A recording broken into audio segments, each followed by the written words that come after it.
Hello everyone, welcome back on our YouTube channel failure to success. आज की इस video में हम डिस्कस करेंगे राजभाषा नियम 1976 से संबंधित प्रश्नों को। इससे पहले हमने दो वीडियो बनाई थी। आप अपने उनको भी देख सकते हो।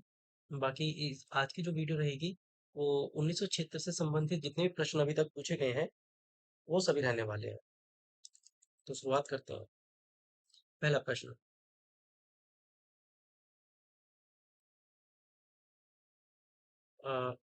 फर्स्ट क्वेश्चन, राजभाषा नियम कब पारित हुआ? जो 1976 का अधिनियम है वो कब पारित हुआ? वो हुआ 17 जुलाई 1976 को। सेकंड वन, राजभाषा नियम 1976 कब संशोधित हुआ? उसमें अमेंडमेंट जो था वो पहला अमेंडमेंट हुआ था उसमें 9 अक्टूबर 1987 को। थर्ड वन, राजभाषा नियम 1976 का विस्तार किस राज्य के सिवाय संपूर्ण भारत पर है? तमिलनाडु। यानी कि तमिलनाडु में इसका विस्तार नहीं किया गया है। राजभाषा नियम 1976 के अनुसार देश को कितने क्षेत्रों में वर्गीकृत किया गया है? तो जो राजभाषा के अनुसार देश को 3 वर्गों में वर्गीकृत किया गया है: का क्षेत्र, खा क्षेत्र और गा क्षेत्र। प्रश्न नंबर 5, राजभाषा नियम 1976 के नियम 4 का के अनुसार केंद्रीय सरकार के किसी एक मंत्रालय या विभाग या किसी दूसरे मंत्रालय या विभाग के बीच पत्राचार किस भाषा में किया जा सकता है? तो जो पत्राचार करने की जो भाषाएं रहेंगी वो हिंदी या फिर अंग्रेजी में। प्रश्न नंबर 6, राजभाषा नियम 1976 के नियम 4 ख के अनुसार केंद्र सरकार के कार्यालयों से क्षेत्र का में किस राज्य या संघ राज्य क्षेत्र या व्यक्ति को पत्र किस भाषा में भेजा जाएगा? तो जिस भाषा में पत्र को भेजा जाएगा वो भाषा रहेगी हिंदी। प्रश्न नंबर 7, राजभाषा नियम 1976 के नियम 12(1) के अनुसार राजभाषा अधिनियम उन नियमों के उपबंधों का अनुपालन करने वाला उत्तरदायित्व किसका होता है? तो जो उनको फॉलो कराता है नियम को, वो उत्तरदायित्व होता है कार्यालय के प्रशासनिक प्रधान का। प्रश्न नंबर 8, राजभाषा नियम 1976 के नियम 12(2) के अनुसार केंद्र सरकार के किसी कार्यालय में प्रयोग की जाने वाली रजिस्ट्रों के प्रारूप और शीर्षक किस भाषा में लिखे जाने चाहिए? तो हिंदी और अंग्रेजी भाषा, द्विभाषा में, यानी कि दोनों भाषाओं में ही उनको लिखा जाएगा। राजभाषा नियम 1976 के किस नियम के तहत हिंदी में पर्याप्त पत्रों के उत्तर हिंदी में दिया जाना ही आवश्यक है? तो ये जो किस नियम के अंतर्गत आता है कि हिंदी भाषा में ही आंसर दिया जाएगा? वो दिया जाएगा नियम 5। राजभाषा नियम 7(1) के अनुसार कोई भी कर्मचारी अपना आवेदन, अपील या अभ्यावेदन किस भाषा में दे सकता है? तो दोनों ही भाषा में दे सकता है वो, हिंदी या फिर अंग्रेजी में। प्रश्न नंबर 11, राजभाषा नियम 8(1) के अनुसार कोई भी कर्मचारी किसी फाइल पर टिप्पणी या मसौदा किस भाषा में लिख सकता है? तो वो जिस भाषा में लिखेगा, हिंदी या अंग्रेजी में। प्रश्न नंबर 12, अ, राजभाषा नियम 8(2) के अनुसार कोई भी हिंदी का कार्य साधक कर्मचारी हिंदी में किसी दस्तावेजों के अंग्रेजी की मांग कब कर सकता है?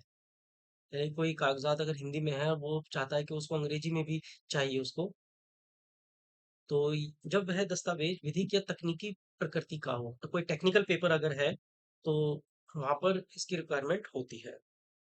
राजभाषा नियम 8(3) के अनुसार कोई भी दस्तावेज विधिक या तकनीकी प्रकृति का है या नहीं, इसका विनिश्चय कौन करेगा?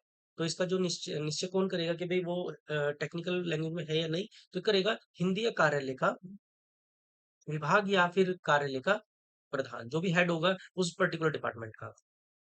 राजभाषा नियम 1976 के अनुसार दादर नगर हवेली और दमन दीव किस क्षेत्र के अंतर्गत आते हैं?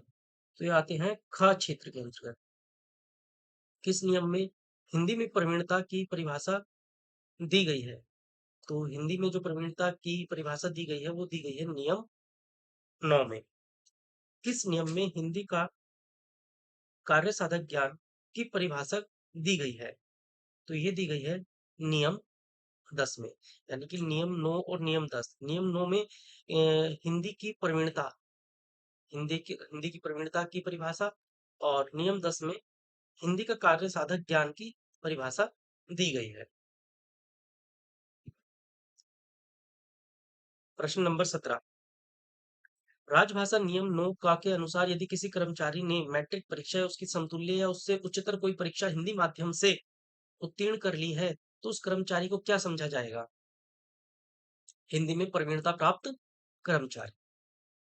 यानी कि अगर कोई कर्मचारी मैट्रिक परीक्षा या उसके समतुल्य कोई परीक्षा हिंदी माध्यम से उत्तीर्ण करनी है, तो उसको हिंदी में प्रवीणता प्राप्त कर्मचारी कहा जाएगा। राजभाषा नियम 10(1) के अनुसार यदि किसी कर्मचारी ने मैट्रिक परीक्षा या उसके समतुल्य या उससे उच्चतर कोई परीक्षा हिंदी विषय के साथ उत्तीर्ण कर लिए, तो उस कर्मचारी को क्या समझा जाएगा? उसको समझा जाएगा हिंदी का कार्य साधक ज्ञान प्राप्त कर्मचारी। Next one.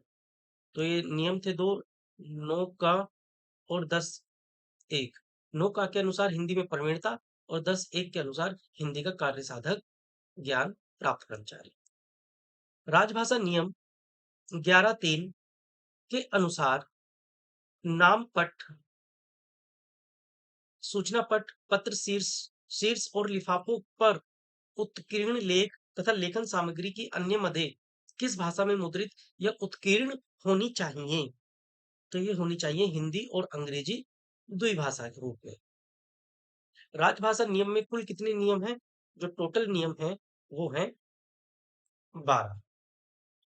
तो ये प्रश्न थे राजभाषा नियम 1976 से संबंधित। अब राजभाषा कार्यान्वयन समितियों से संबंधित प्रश्नों को भी इसी वीडियो में हम डिस्कस कर लेते हैं। पहला क्वेश्चन है, केंद्रीय हिंदी समिति के अध्यक्ष कौन होते हैं? तो जो केंद्रीय हिंदी समिति के अध्यक्ष, प्रधानमंत्री। क्षेत्रीय राजभाषा कार्यान्वयन समिति के अध्यक्ष कौन होते हैं? महाप्रबंधक। मंडल राजभाषा कार्यान्वयन समिति के अध्यक्ष कौन होते हैं? ये होते हैं मंडल रेल प्रबंधक।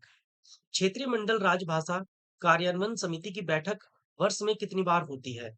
तो जो बैठक होती है वो 4 बार होती है, हर 3 महीने में 1 बार। जबलपुर नगर स्थित नगर राजभाषा कार्यान्वयन समिति कार्यालय क्रमांक 2 का दायित्व किस कार्यालय को सौंपा गया है? तो सौंपा गया है महाप्रबंधक कार्यालय, जबलपुर। नगर राजभाषा कार्यान्वयन समिति कार्यालय क्रमांक 2 जबलपुर के अध्यक्ष कौन है? तो जो उसके अध्यक्ष होंगे महाप्रबंधक पश्चिम मध्य रेलवे, जबलपुर। महाप्रबंधक पश्चिम मध्य रेलवे, जबलपुर। नगर राजभाषा में कार्यान्वयन समिति की बैठक वर्ष में कितनी बार होती है? तो ये बैठक जो होती है वो 2 बार होती है, यानी कि 6 महीने में 1 बार। और जो क्षेत्रीय मंडल राजभाषा कार्यान्वयन समिति थी, उसकी बैठक जो होती है वो 4 बार होती है। मंडल की 4 बार और नगर राजभाषा कार्यान्वयन समिति की 2 बार। नगर राजभाषा कार्यान्वयन समिति का अध्यक्ष कौन होता है?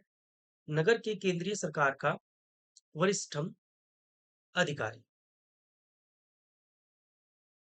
प्रश्न नंबर 8। नगर राजभाषा कार्यान्वयन समिति का अध्यक्ष कौन होता है? ये तुमने डिस्कस कर लिया। वर्ष 1973 में गठित पहली रेलवे हिंदी सलाहकार समिति की अध्यक्षता किसने की थी? जो 1973 में रेलवे की पहली जो सलाहकार समिति की अध्यक्षता की थी, श्री ललित नारायण मिश्र जी।